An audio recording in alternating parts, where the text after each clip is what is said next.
Fenómenos cadavéricos que nos ayudan a datar la hora de la muerte en cadáveres recientes y sus posibles modificaciones en relación al entorno y la causa de la muerte, es el objeto del cronotanato diagnóstico, que es el que analiza justamente los fenómenos cadavéricos que se presentan en la muerte, ¿no? El médico legista o forense puede diagnosticar, ¿no?, el tiempo transcurrido de esta data de muerte. ¿Cuáles son los fenómenos cadavéricos? Pueden ser abióticos o bióticos.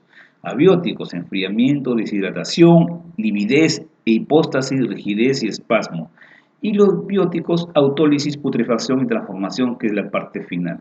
¿Qué es la tanatología forense? Es el estudio de la muerte, de los fenómenos cadavéricos en apoyo de la medicina forense y o legal. Aquí tenemos una gran actividad por parte del médico legista que justamente va a determinar las causas de esta muerte, ¿no? El enfriamiento cadavérico, o también denominado algor mortis, homeotermia del cuerpo humano, que tiene la tendencia a igualarse con el ambiente. Esto evoluciona en 24 horas, ¿no? Generalmente los factores condicionantes son los individuales, ¿no?, que es la constitución, los vestidos y ropas y el estado digestivo. También tenemos otro tipo de factores condicionantes, como pueden ser los factores ambientales, por ejemplo, la humedad, el viento y la temperatura. Generalmente, la actividad transformativa del cadáver tiene que ver con estos factores ambientales. Se pierde aproximadamente de 0,8 a 1 grado centígrado por hora en las primeras 12 horas y después de 0,5 grados por hora en las siguientes 12 horas hasta cumplir las 24 horas. Quiere decir que va a haber un proceso de enfriamiento.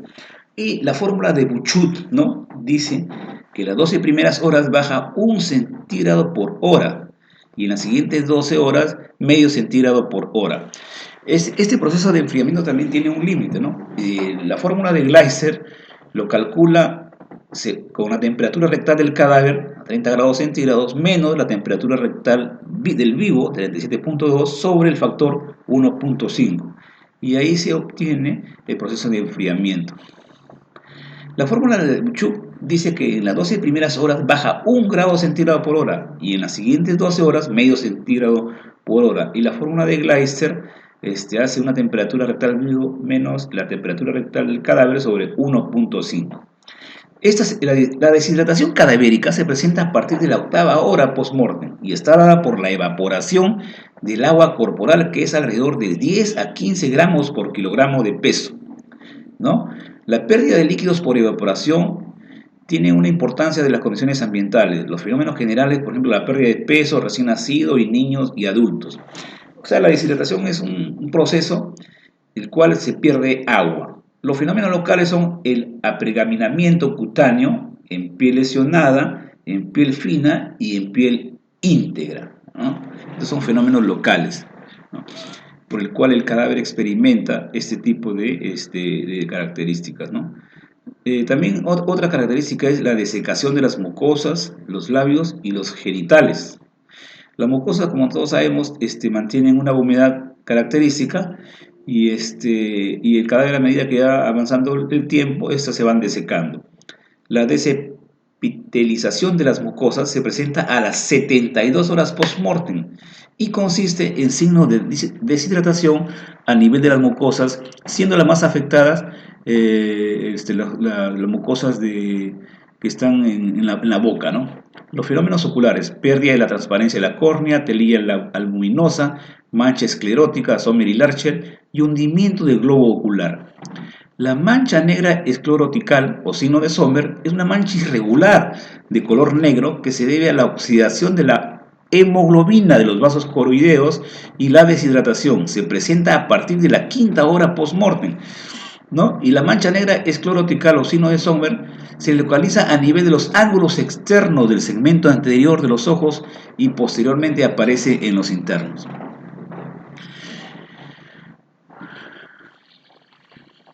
La tela glerosa corneal, o signo de Stenón-Olvis, que es una opacidad en la córnea y se inicia aproximadamente a las 12 horas post-mortem. Después de 12 horas aparece esta opacidad en la córnea, ¿no?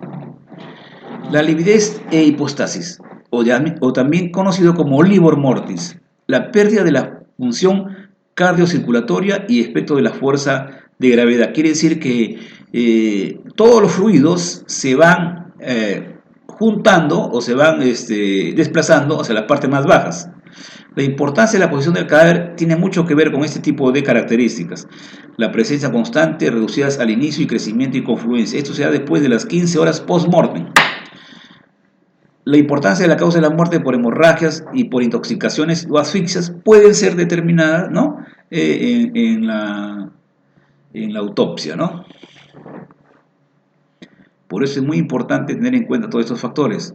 Ahora, esto consiste en la aparición de manchas de color rojo vino que se presentan entre las 3 y 4 primeras horas post-mortem. Quiere decir que la coloración rojiza todavía se mantiene a 3 y 4 horas y alcanzan su máxima intensidad entre la sexta y octava hora. A las 24 horas se fijan y no cambian de situación anatómica. Esto se puede ver cuando se hace la autopsia, ¿no? Ahora, se localizan en las partes más declive del cuerpo, salvo en los sitios de apoyo. Este fenómeno es dado por la gravedad que ocasiona el escurrimiento de la sangre. O sea, la sangre o los fluidos en general se van juntando hacia las partes más bajas del cuerpo, ¿no? Y ahí se juntan. Y entonces la coloración que se va obteniendo en las partes donde ya se ha desplazado el fluido es notoria, ¿no? Y puede darnos la idea del tiempo que pasó. Ahora, la rigidez cadavérica, o también conocida como rigor mortis, este proceso es físico-químico de endurecimiento y fijación muscular y está dado por deshidratación y por gravedad, es decir, cuando se pierde mucha agua en función del tiempo y cuando se juntan en la parte más baja, ¿no?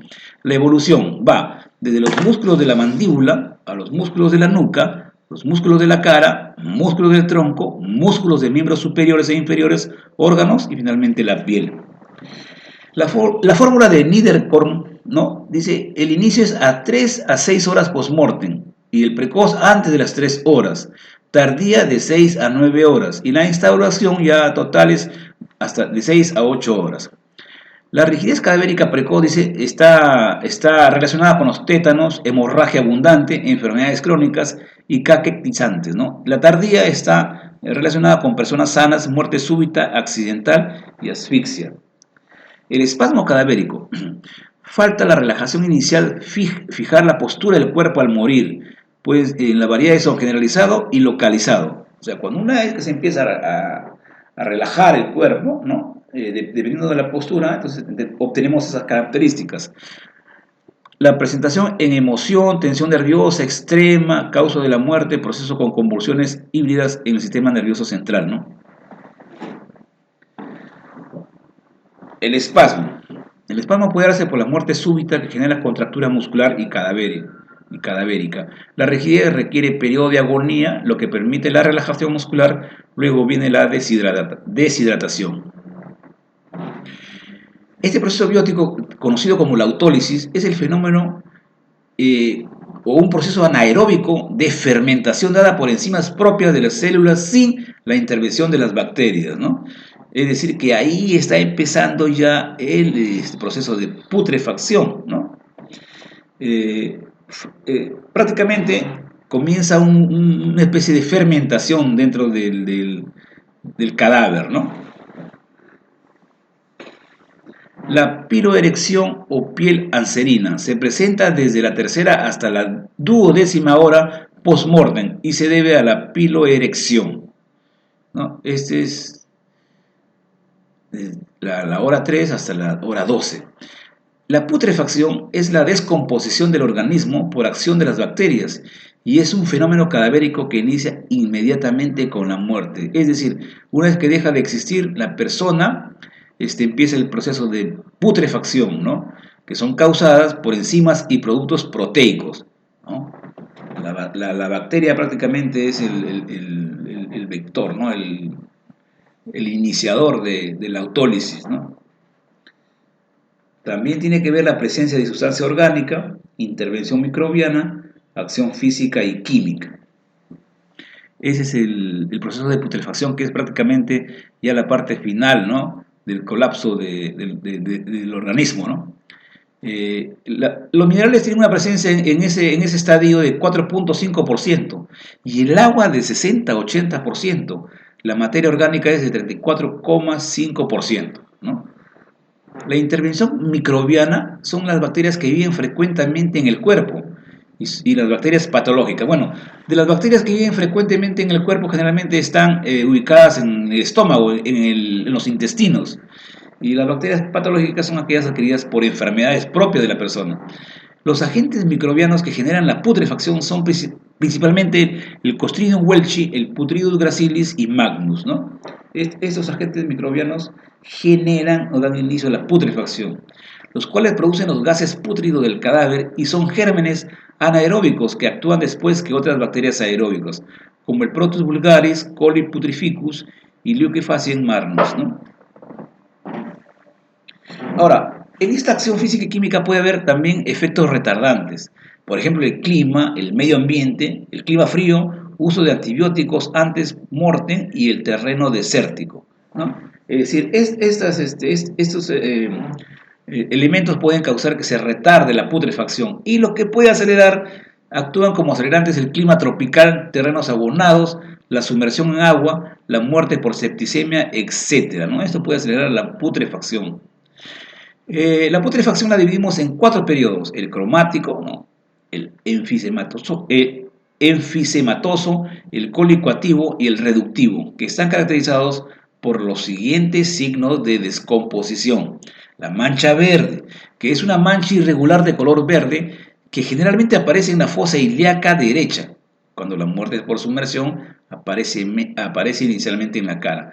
Y es debido a la transformación sufrida por la hemoglobina.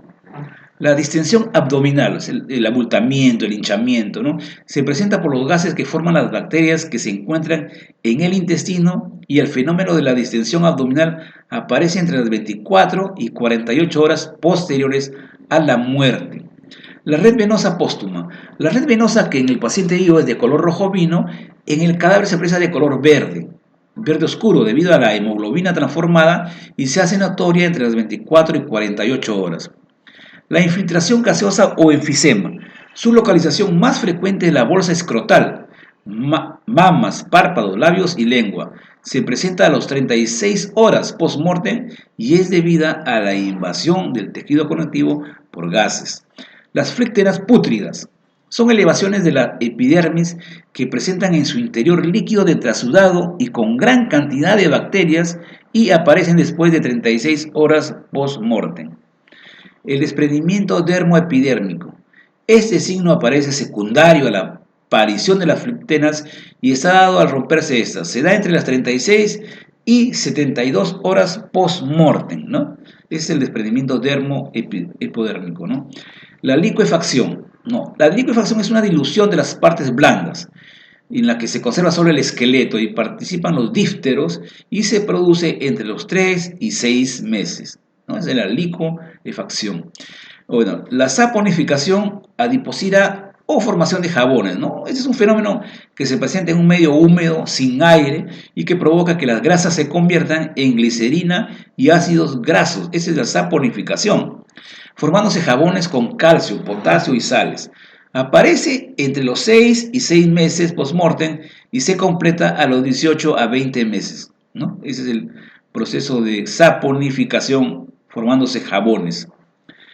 En sí, la transformación jabonosa de la grasa subcutánea, o sea, en sí es la transformación jabonosa de la grasa subcutánea, y el cadáver adquiere una coloración blanco-amarillenta de consistencia pastosa y de olor rancio. Aquí vemos una tabla con el índice post-mortem en horas, el algor mortis, el livor mortis, el rigor mortis y el contenido en el estómago y reacciones por estimulación, ¿no? Ahí tenemos las horas de esta tabla que nos indica los fenómenos cadavéricos en relación al IPM. ¿Qué podemos decir de estas tablas en realidad? Concluyendo, para terminar, que todo esto es solamente referencial, porque esto no es datos fiables, porque no tiene, Debemos tener en cuenta todos los factores anteriormente mencionados, como el tipo de muerte, los factores medioambientales, etcétera, por lo que la teoría tanatológica o medicina forense nunca será fiable por sí sola. Eso es muy bueno tenerlo en cuenta. Muchas gracias por su atención. Espero que les haya servido de mucho esta presentación.